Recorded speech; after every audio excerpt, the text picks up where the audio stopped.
Hi மக்களே, எல்லோரும் எப்படி இருக்கீங்க? இன்றைக்கி லன்ச் ப்ரிப்ரேஷனுக்கு வெஜிடபிள் பிரியாணி ரெடி பண்ணுறதுக்கு 3 பல்லாரி நறுக்கி வச்சுருக்கேன். 2 பீன்ஸ், 100 கிராம் கேரட் நறுக்கி வச்சுருக்கேன். 3 தக்காளி, 3 பச்சை மிளகாய், நேற்று ஊற வச்ச பட்டாணி எடுத்திருக்கேன்.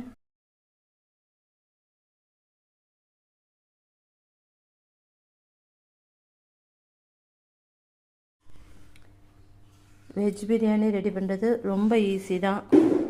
1 பாட் ரைஸ் தான் இன்றைக்கி செய்ய போகிறோம் லஞ்சுக்கு.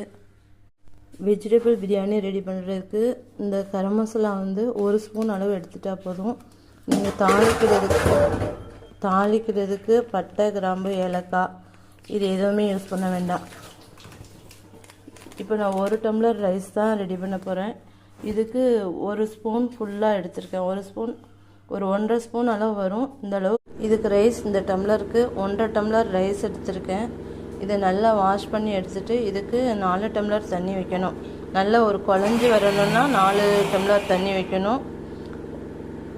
குழையாமல் வேணும்னா ஒரு 3 டம்ளர் தண்ணி வச்சா போதும். மல்லியெல்லாம் கொஞ்சம் நறுக்கி வச்சுருக்கோம். குக்கர் ஆன் பண்ணியிருக்கேன். நெய் 2 ஸ்பூன் ஊற்றிருக்கேன்.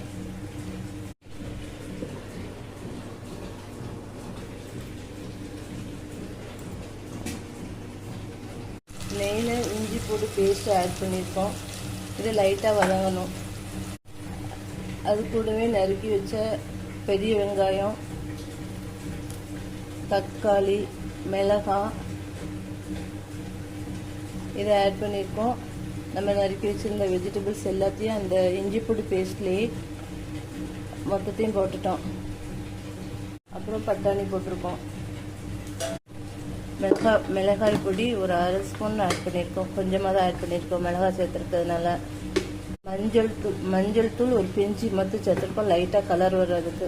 எந்த டம்ளரில் ரைஸ் எடுத்தோமோ அந்த டம்ளரில் தண்ணி ஆட் பண்ணிக்கணும்.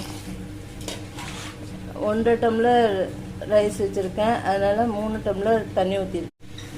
வெஜிடபிள்ஸ் ஃபுல்லாக ஆட் பண்ணதுக்கப்புறம் சால்ட்டு போட்டு நம்ம அளந்து வச்சுருக்க ரைஸையும் அதில் கொட்டிடணும்.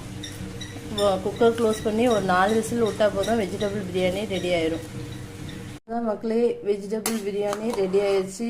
இது பேச்சுலர்ஸுக்கும் ஒர்க்கிங் உமன்ஸுக்கும் வேலை ஈஸியாக சிம்பிளாகவும் முடியும்.